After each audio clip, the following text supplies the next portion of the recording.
Make yourself comfortable. Are you stay here on your own?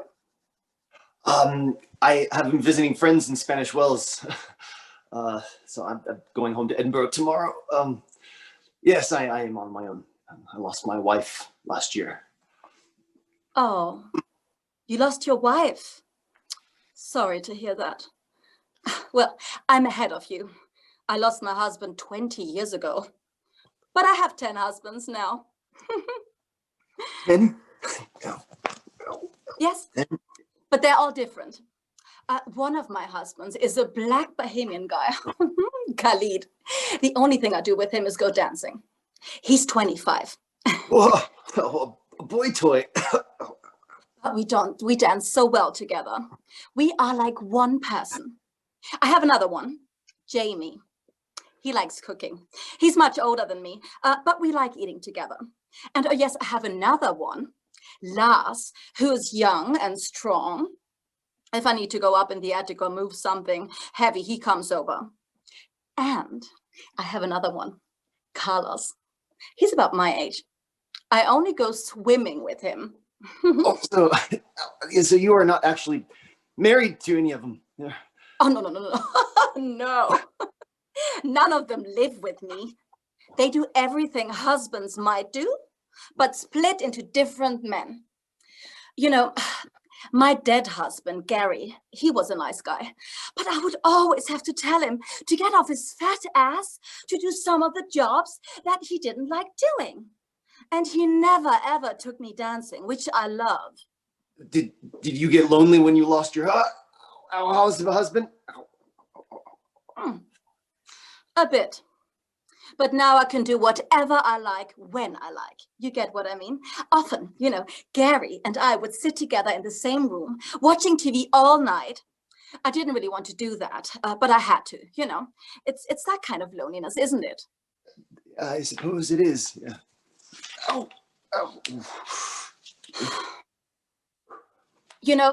When I was married to Gary, he would go off every day at the same time for work. And he might say to me, "Oh, Petra, let's have a barbecue tonight." So I had to make sure, to get some steak, to be home by a certain hour, to be home by 6 p.m., to get everything else ready. We would do what he said, have a barbecue, eat steak. Now, I might think the same, Petra, how about a barbecue tonight? I buy the steak, but on the way home, I pass the beach. It's hot, and I see the sea. It looks so lovely and inviting. This happened to me yesterday, for example. I stopped off. I had a swim. And a few minutes later, some other people from my dance group turned up.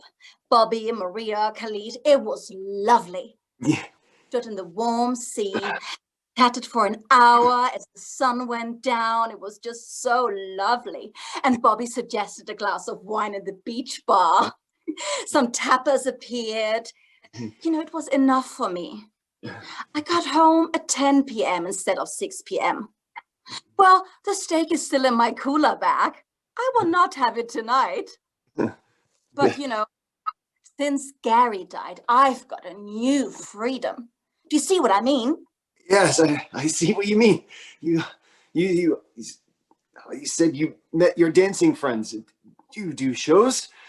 Do you do shows? I only learned 16 months ago, but thanks to my lovely Khalid, my 25-year-old, I adore it. What did you call him? A toy boy? I never heard of that. But now I go out dancing 5 or 6 times a week, but not always with him. Oh, good for you. You made fast progress. Well, that's because I adore it.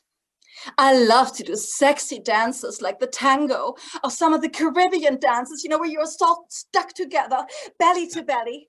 But I like folk dances too. I have different partners for them. Are these other husbands too? Well, yes, of course. I have one husband just for the folk dances. He's very good at them. But in my group, we all mix up 20 different nationalities, many different age groups, you see. No, sounds good. I bet you're happy doing that. I mean, I'm doing something new, a bit like you. I'm learning to sing and to putting on a show at Edinburgh Festival this summer. Wonderful. After you're lost, doing something completely new will be very good for you. You know, it gives you a new skill as well.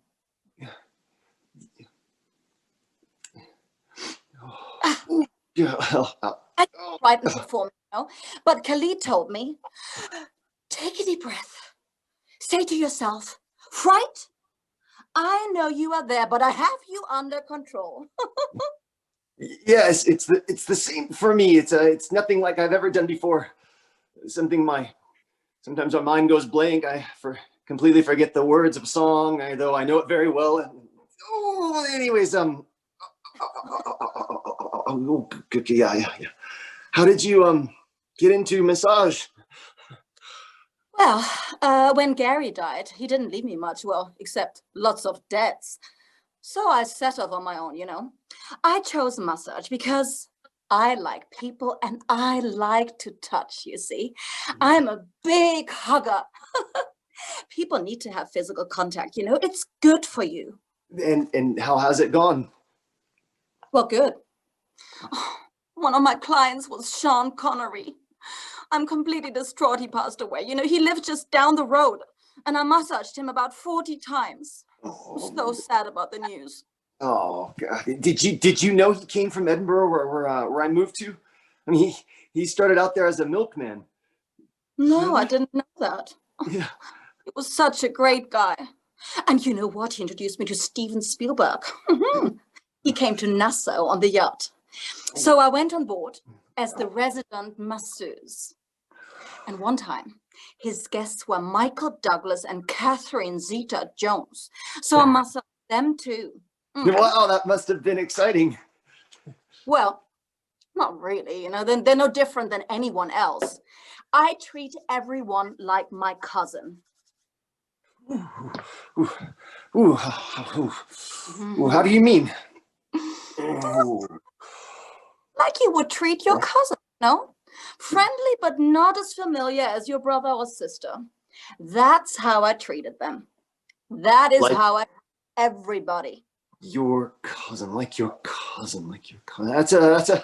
That's a good way to put it. Well, you know, when I was in Steven Spielberg's yacht at the end of the cruise, the head housekeeper called me. She said, Petra, there's a great photo opportunity for you with the Douglases at 12 noon, just before they leave the ship. Oh, I said, what does this mean? I mean, have they asked to take a photo with me of themselves? No, of course not, she said. It's an opportunity for all the staff.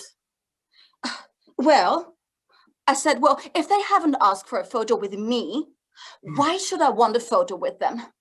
Leave me out. Oh, ouch, ouch, ouch, ouch, ouch. I have a sharp pain below my neck, just where you are now. Yes, I know. That's why I'm working there. Oh, you can feel the muscles, the tension. Of course I can. You know, people don't look after their bodies anymore. They might spend $25,000 on their house, maybe a patio, but they sit on it complaining about neck pain or back pain. Well, let me tell you, I live in a more important house. My body. So better spend the money there on regular massage, healthy food, good exercise. You get me? Yeah, you are right. Yeah, my body always feels better after a massage. For my 40th birthday next month, I'm going to have a big party and wear a fabulous dress, dance with Khalid and make a speech. I told my mother in Hamburg on FaceTime, you know. She said, oh, Petra, why do you do all that? It's a lot of money. I told her, Mama, it doesn't matter. I want to do it. I will find the money. Good for you. What is life about if you don't do things like that sometimes, huh? I have never done a speech in my life. but I want to do it. It's a big party, you see, and I'm working on it. I bet you've made a lot of speeches. Is it hard?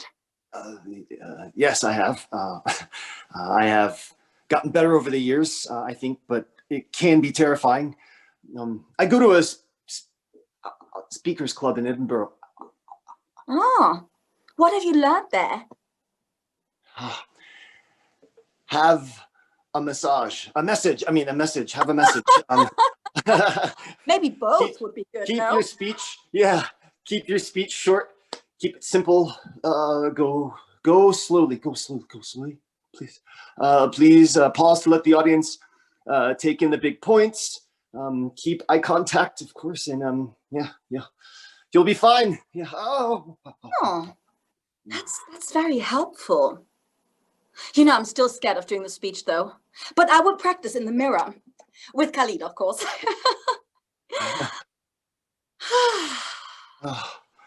Your massage has finished. Take your time. Get dressed. Oh, yeah.